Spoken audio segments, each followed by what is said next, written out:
আপনি তো আমাকে ঠেকাইছেন স্যার, ওদের ওদের কি করলেন দেখেন দিন আপনি। আপনি তো বুঝলেন, আপনি কথা মতন সব দাঁড়িয়ে গেল স্যার। আপনি এর কথা মতন আমরা সব দাঁড়িয়েছিলাম স্যার, এটা আপনি দেখেন কি অবস্থা না দেখেন স্যার, আমরা কিন্তু দাঁড়িয়ে রয়েছি, সব দাঁড়িয়ে রয়েছি।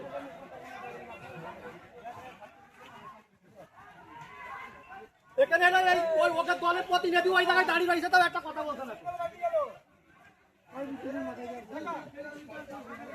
যে সামনে টুপি মাথায় দিয়ে দাঁড়িয়ে রয়েছে তাদের লোকজনকে ঠেকাইতে হবে। কেরকম হয়েছে?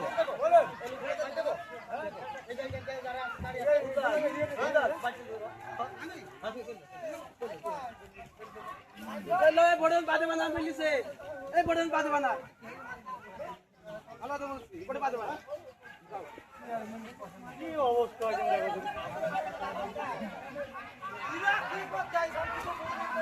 সরে যায়।